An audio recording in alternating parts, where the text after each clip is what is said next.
Hot করেই আমার ঘুমটা ভেঙে যায়। তারপরে আমি ব্যারাস মুখে ছাদের উপরে চলে যাই। ঠিক আছে গাইস, আজকের ওয়েদারটা অনেক খারাপ ছিল, কারণ আজকে জল হয়েছিল, দেখতেই পাচ্ছ তোমরা গাইস। তারপরেই আমি নিচে চলে যাই।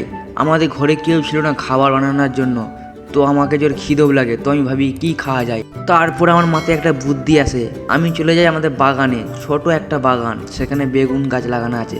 তারপর যে সেখানে দেখি একটাও গাইস বেগুন নেই গাছে, সবাই তুলে নিয়েছে।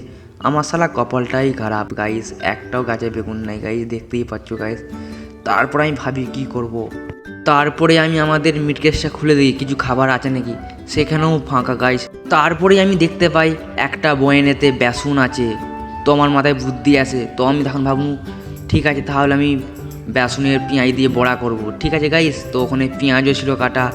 ঠিক আছে, ওই তো পেঁয়াজ কেউ কেটে রেখেছিল করবে বলে, তো আমার কাজে লেগে গেল, ভালোই হলো গাইস। ঠিক আছে গাইস, আমি আর দেরি না করে ফটাফট কাজে লেগে পড়লাম। ঠিক আছে গাইস, তো জোর খিদেও পেয়েছিল গাইস, সকালবেলা আমাকে বিশাল খিদেও পেয়ে যায়, তো কি করব। তো ভাবলুম তাড়াতাড়ি বেসনের বড়াটা বানিয়ে এলি। তারপরে গাইস আমি পেঁয়াজের উপরে জল দিয়ে পেঁয়াজগুলোকে ভালোভাবে ধুয়ে নিলাম। ঠিক আছে গাইস, তো গাইস তোমরা কমেন্ট করুন তোমাদের বাড়ির লোক নাই থাকে আমার মতন কে কে রেঁধে খাও। ঠিক আছে গাইস, তারপর বেসনগুলো পেঁয়াজের উপরে ধীরে ধীরে দিতে লাগলাম। ঠিক আছে গাইস, তো এটাকে পেঁয়াজের সাথে মিক্স করব। তারপরে কড়াতে আমি সর্ষের তেল দিয়ে দিই। ঠিক আছে গাইস, তো বেসনগুলো তেলের সাথে দিয়ে দিই। তো বেসনগুলো হচ্ছে তোমরা দেখতেই পাচ্ছ। তারপর খুন্তি দিয়ে আস্তে আস্তে করে লাড়ি যাতে না ভেঙে না যায়। তো তোমরা কমেন্ট করুন তোমরা কারা কারা আমার মতন বেসন ভাজা পেঁয়াজ দিয়ে খেতে ভালোবাসো। তারপরে আমার মনে পড়ে যায় আমার পায়রাগুলোর কথা। তো গাইস ওরা সকাল থেকে কিছু খায়নি, ওরা খাওয়ার জন্য আকপাক করছে।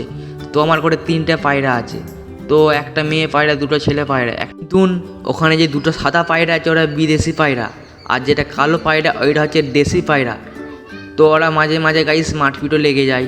তো কালো পায়রা আর সাদা পায়রা দুটো বেশি মারপিট করে, তো কি আর বলবো গাইস।